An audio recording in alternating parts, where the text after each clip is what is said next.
Hello and welcome to Movies That Matter, the podcast where entertainment is subjective, and that's not a bad thing. I'm Chris Flaherty, and thank you for joining us from the podcast studio at Burlington Cable Access Television. Today we'll be discussing My Cousin Vinny, which was released on March 13th, 1992 by 20th Century Fox. It was directed by Jonathan Lynn from a screenplay by Dale Launer, and the film stars Joe Pesci, Marissa Tomei, Ralph Macchio, and Fred Gwynne. And now I'd like to welcome my guest today, who's here to talk about the film with me. Back for round 3, Mike Espejo. Welcome, Mike.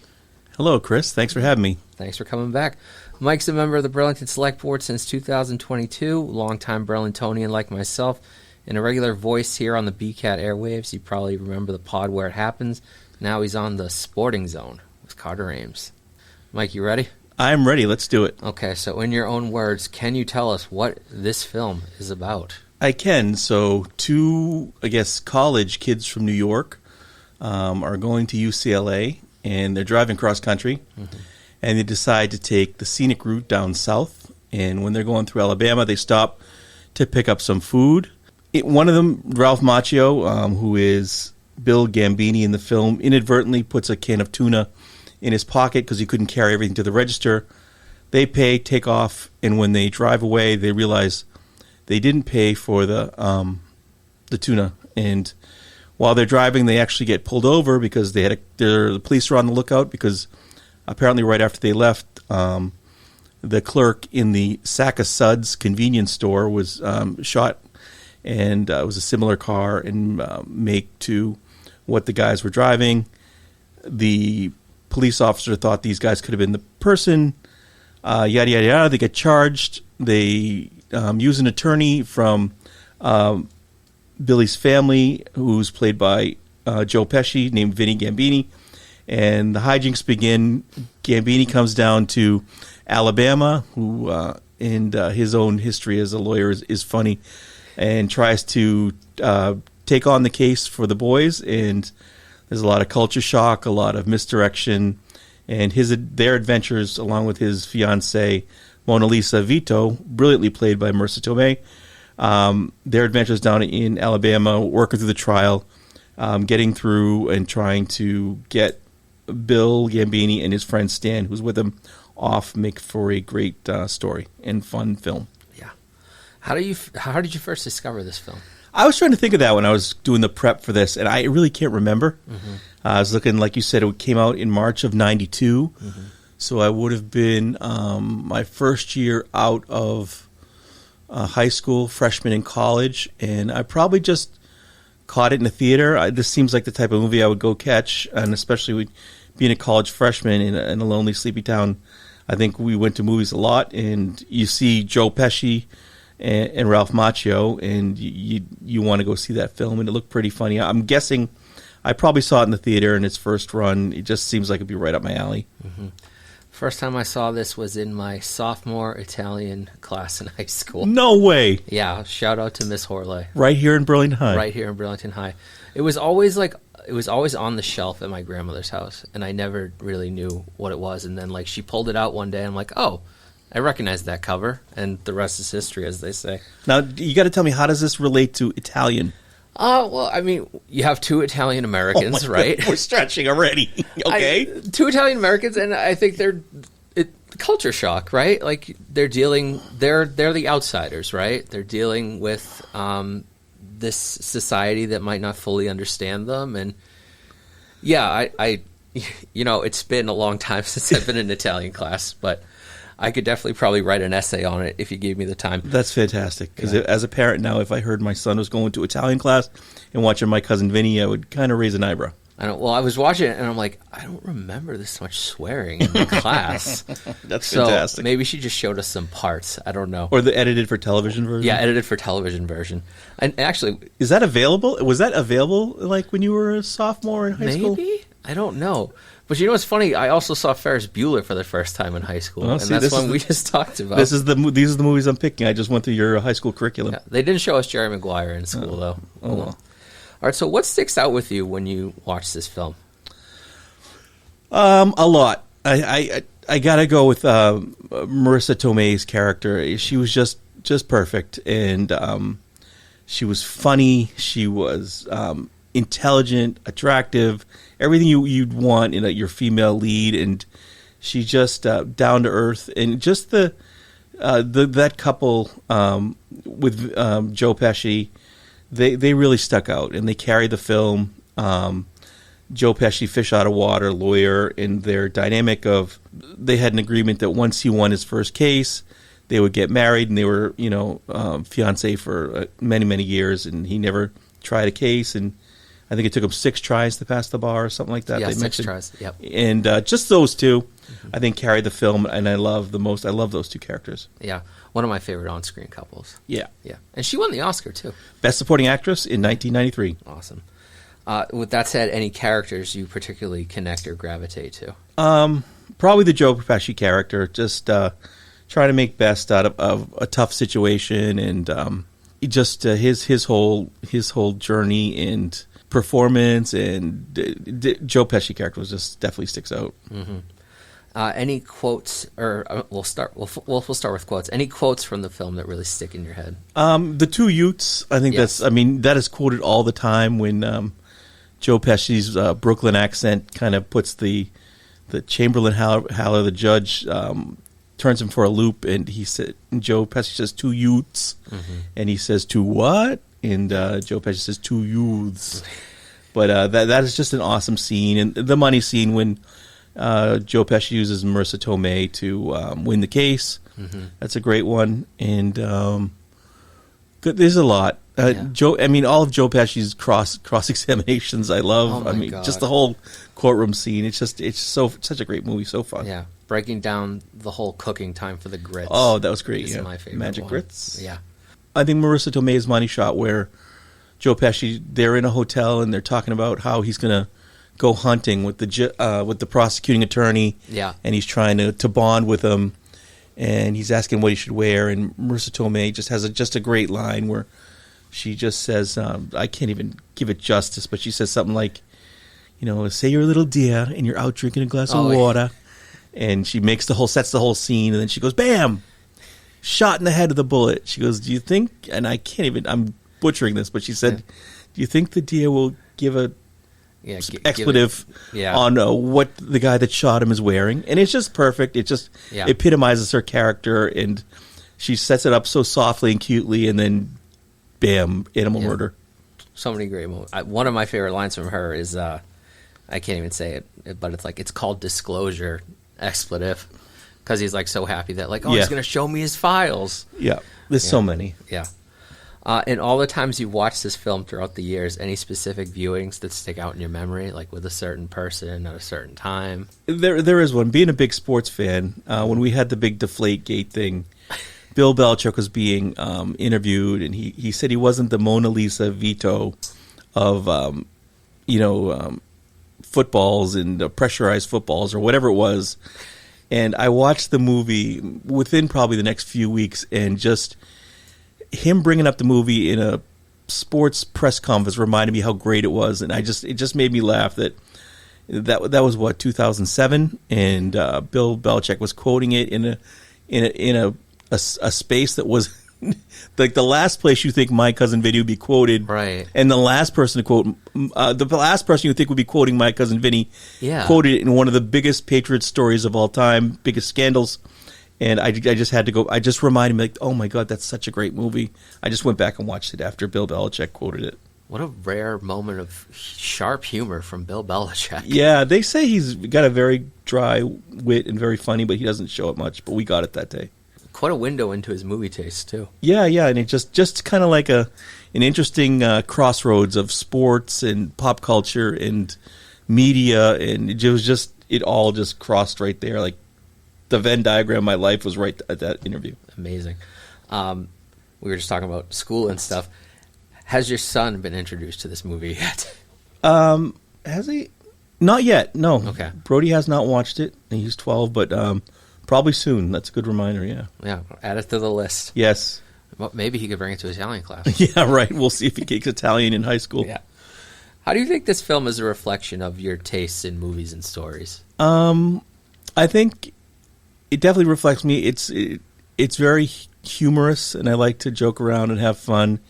And I think it also has a soft side and heart. And I think that's, if I'd like to think of myself as someone who enjoys humor and fun, but also has a really soft. I'm a real big softie, and the film has a nice soft, undertone, underbelly that is hidden behind all the shtick and all the New York versus Alabama versus murder case. This has a sweetness to it on the inside, like me.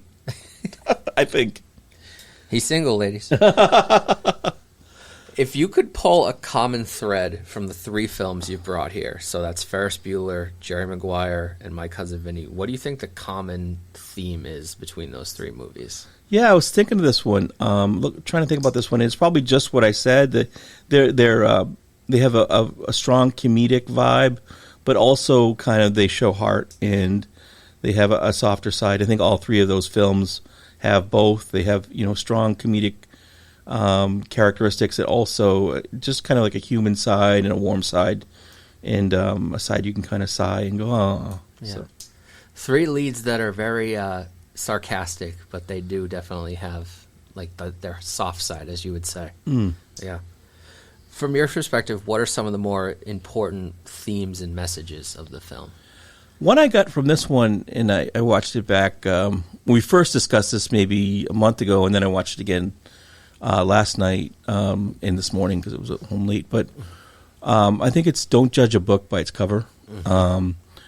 You have Vinny Gambino coming down to Alabama thinking, that it's going to be, redneck and all that. And I think the legal, and I think we'll get into this, but the legal system down there surprised him how by the book he was.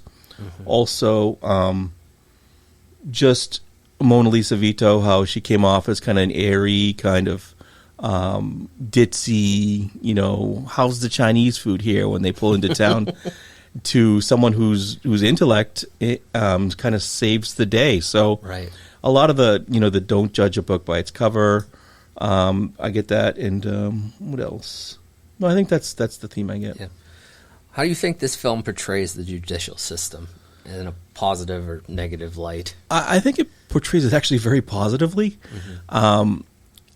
Again, like I was saying, Vinny Gambino comes from New York, big-time New York guy, down to Alabama thinking he can waltz in and off the cuff win this case, but he learns that the judge, Chamberlain Holler, is by the book, and he's strict, and he does a strong background check on Gambino, and I think he hands him, when their first initial meeting, the Alabama rules of court, the criminal court. Yeah, the book, and he hands it to him and expects him to read it and learn it. Yeah. And they follow the law. I mean, even though it's down deep south, they follow the law just like everyone else, letter of the law.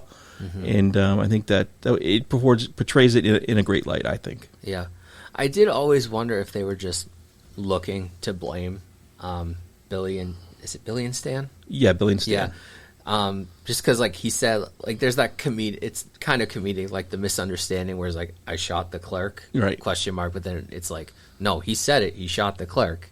So I was like, that's a little misconstruing of the record, but I don't know how Vinny would have known that. And speaking of, I don't know, this is going off a little bit off topic, but going into like legal system, that actually happened in the Karen Reed case when she was flipping out when they found the body. She said, I hit him. And in that case, they used that quote, just like My Cousin Vinny, to kind of as evidence, and she was kind of asking in a frenzy, almost like it was misunderstood or misused intentionally, just like in the movie. So when I was watching, I was a big Karen Reed buff in that case, and like a lot of people, and I was like, they're trying to My Cousin Vinny here. Yeah. But anyway, I thought that was a neat parallel. Wow, I've been waiting to get Karen Reed somehow mentioned on this podcast. Check the box. Done. It's been done. Ding. All right. Awesome. Now, we're sort of talking about, well, I guess maybe we meant to talk about this in my Italian high school class. What do you think this film has to say about how we treat minorities? You know, it's two Italian Americans from the North coming to the South. And just how do you think it says we treat people that just come from the outside, not just in society, but maybe just in society? I think it's a strong portrayal of the Italian American experience in America. No, I'm just kidding. That's what you should have said in Italian class. I think it shows that it kind of attacks the stereotypes you have about certain geographical regions. Mm-hmm. A lot of the down south, they're a bunch of podunks, a bunch of country bumpkins. Mm-hmm. But I mean, the judge was actually very intelligent. He was very procedural. He ran a great courtroom. He did it by the book, and I think the assumptions that were made, they take the assumptions you'd normally make and turn them on their edge, right? Like, mm-hmm. When the boys first get arrested, I think Billy's on the phone with his mom and Stan's in the background going, you know how they handle it down here. They all marry their cousins. And they're in the police station, and everyone is there kind of overhearing and looking, mm-hmm. and they turn that on their head, and they really, I mean, everyone they deal with seems like a really nice person, down to earth, right. Just going about their business, making grits or watching, the woman with the bad vision looking out her window. They just all seem like great people, and that you shouldn't make assumptions on people just from where they're from. Yeah, and it goes both ways with both the Southerners and the Italian Americans, right? And with Vinny Gambino, he was kind of not taken seriously by the judge, but in the end, he actually learned on the job to become a strong trial attorney, and does a great job of wrapping it up and solving the case on the fly, and using his fiancée to nail the win. Yeah, and then everybody's kind of wondering, like, why is he just pulling this woman onto the stand out of nowhere? And then she surprises everybody, and she essentially wins the case for him. And another piece of the don't judge by a book by its cover that we learn in that scene, that she's an accomplished auto mechanic, because she comes from a family of auto mechanics, and she's done a lot of work from everything from oil changes to changing trannies, as she said. Right. And I do love that most of Vinny's cross-examination is just kind of like, it's almost common sense in a way. Like, he's like, grits don't take that little time to cook, or like, there's no way you saw them with your glasses like that. Or I also love when he's like showing the pictures of the guy's window.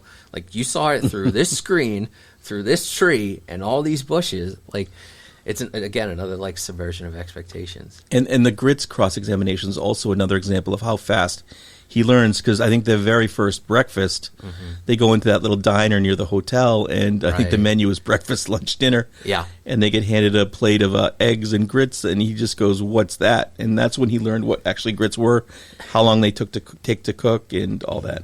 Awesome. Yeah, that's a good, like, building block of the story and stuff.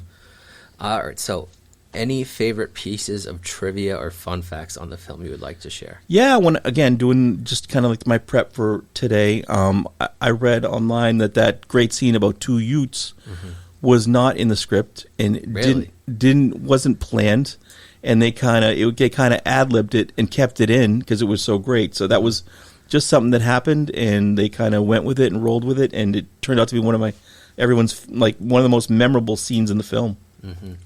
I didn't realize this until I was older, but I'm sure the judge is Henry Munster. Yeah. And then I didn't even realize Austin Pendleton as the public defender. The stutterer? Yeah, the stutterer. Yeah. And I read that he actually does have a stuttering problem in real life. Oh, wow. And didn't like his portrayal in the film, and wished that he didn't do it in the end. Like, he had regrets about how he was portrayed in Stutterers. And I read it was also Fred Gwynn's last film. Oh, really? Wow. Yeah. All right. Why do you think this film is still relevant today?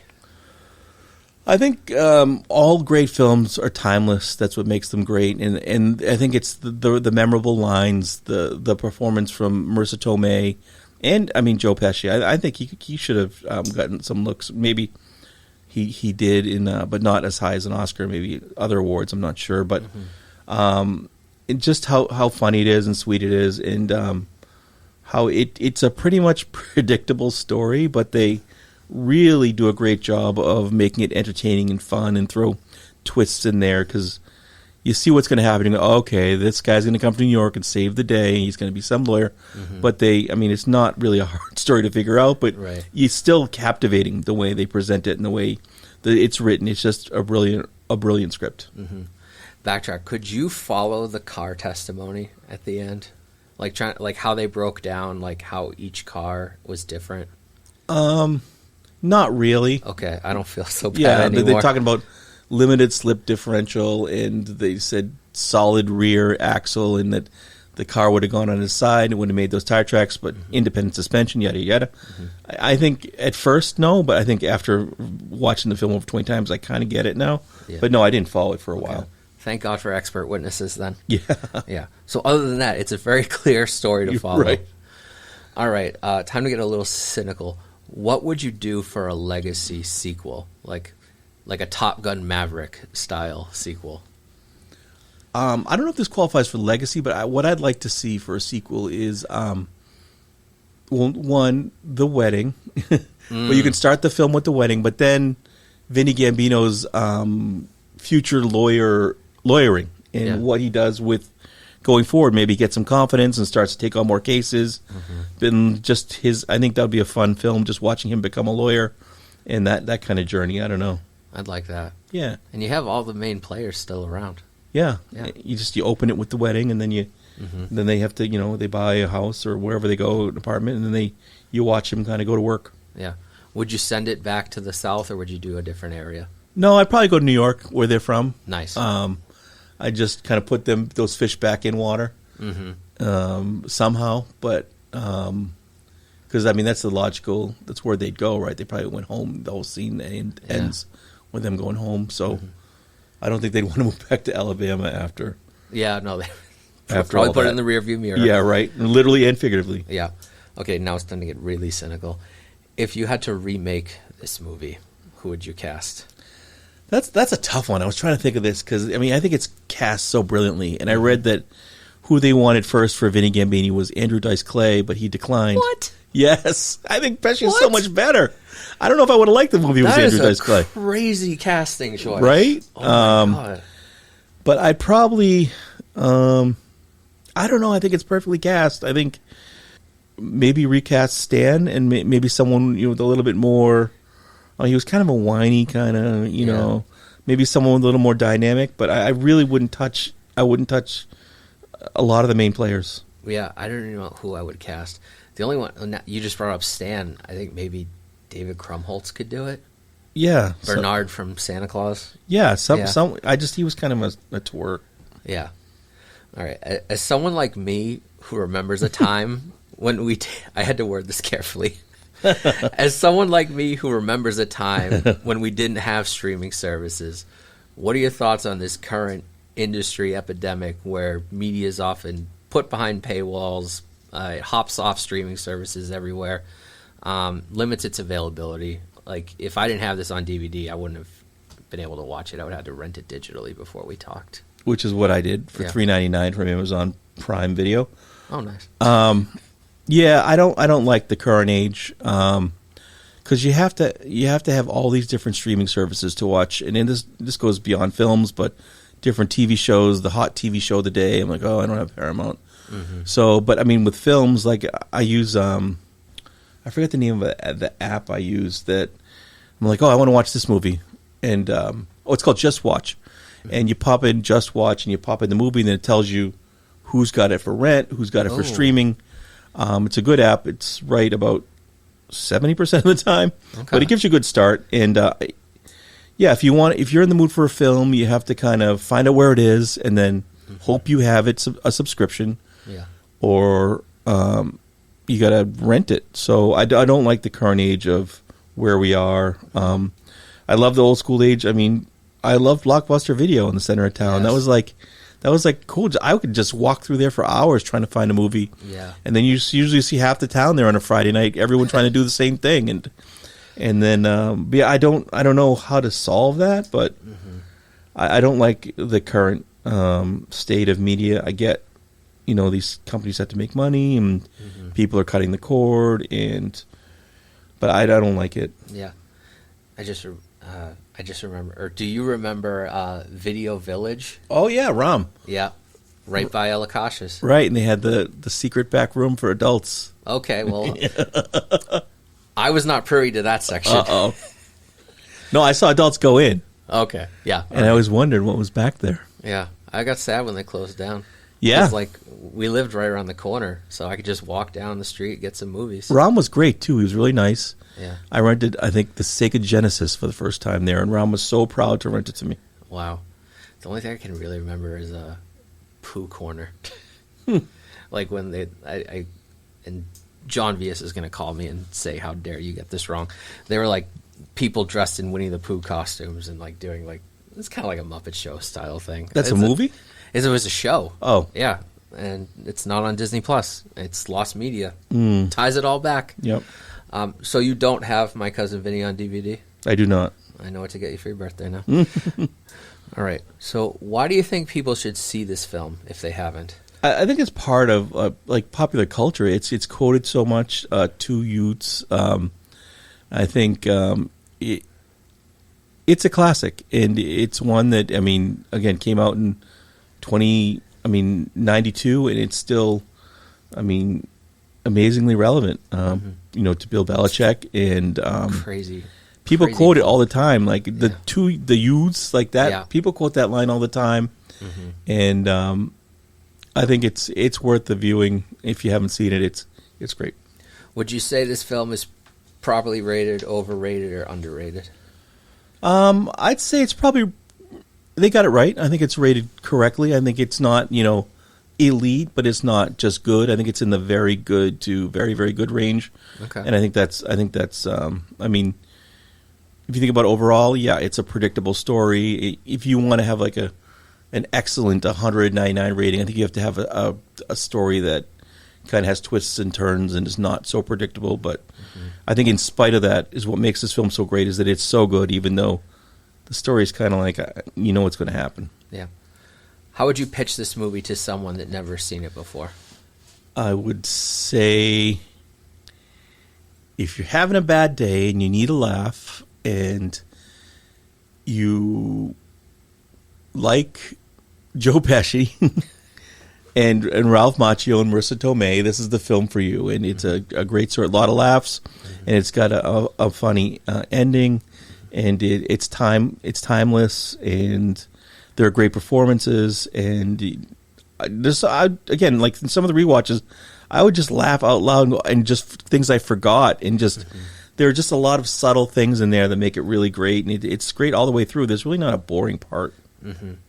Speaking of Joe Pesci, and I don't know if you know where I'm going with this, once upon a time, back in 2022, when I first had you on this show, you confessed to me that you had not seen Home Alone.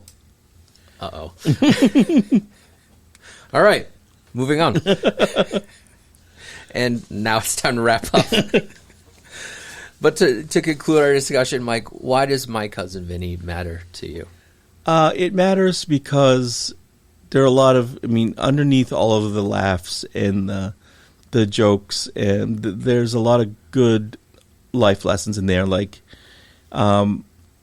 people are good everywhere. And don't judge a book by its cover, and that it's okay to not know something and try it.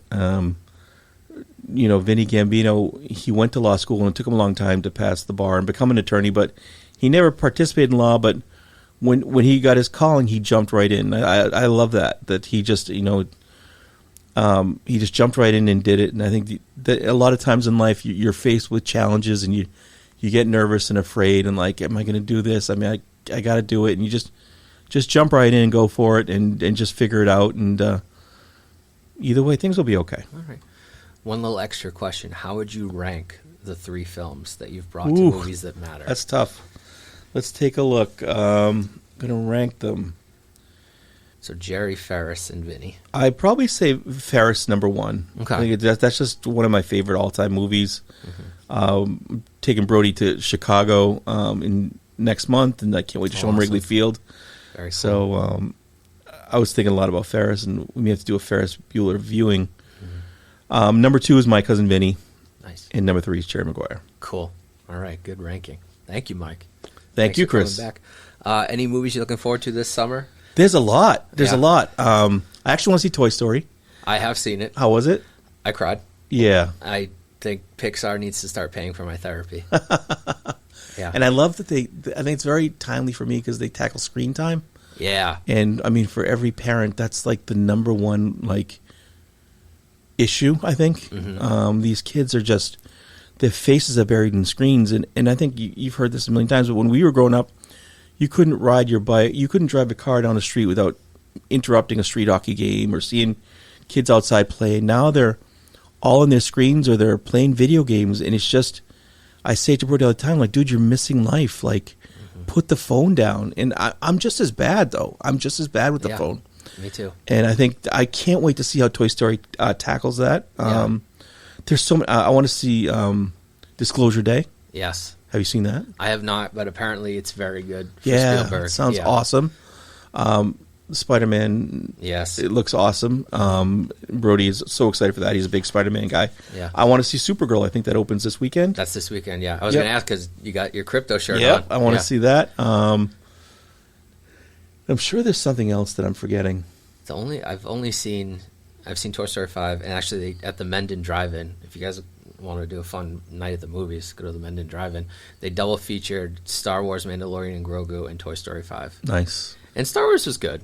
Like, if you like the show, I love the like show. The movie. Yeah, it's just like a 3-parter of the show. Yeah, and I was actually a little disappointed in the movie, but again, I love the show, so it could be the Mandalorian and Grogu just, cutting the grass, and I'd watch 2 hours of that, eating popcorn, being happy, because I just love Grogu.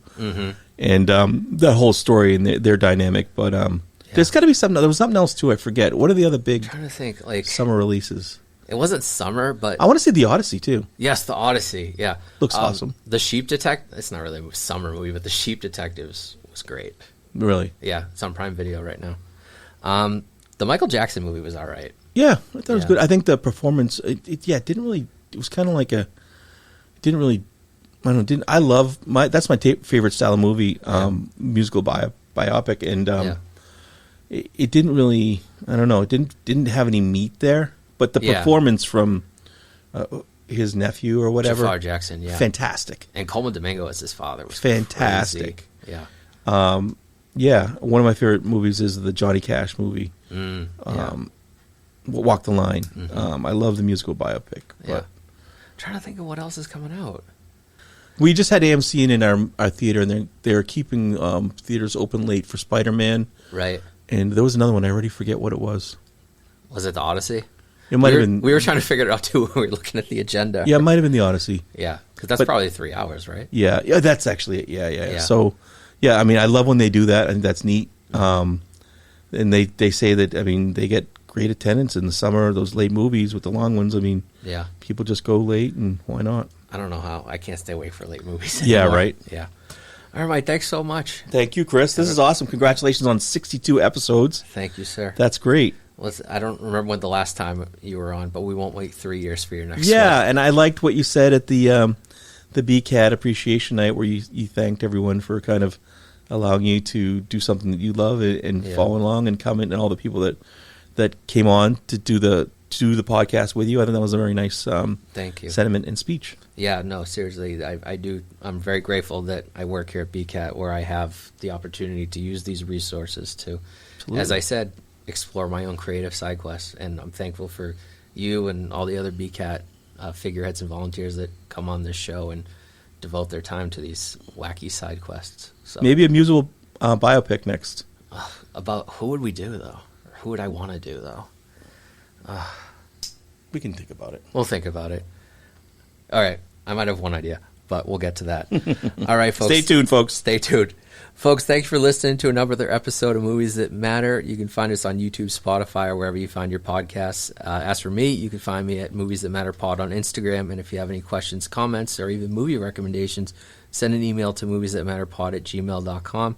You can also be my friend on Letterboxd at Chris Loves Films. As of this recording, my last 4 watches were My Cousin Vinny, The Hunchback of Notre Dame, The Lion King, and Star Wars, The Mandalorian, and Grogu. Folks, the world is scary. It's not getting any less scary. Be kind to each other, and when you need to, escape into your favorite movie or piece of media. Have a good laugh, have a good cry, whatever you need. Don't worry about box office numbers, Rotten Tomatoes scores. Just watch what you love. Entertainment is subjective, and that's not a bad thing. Until next time, this has been Chris Flaherty with Mike Espejo. Thank you for listening to Movies That Matter.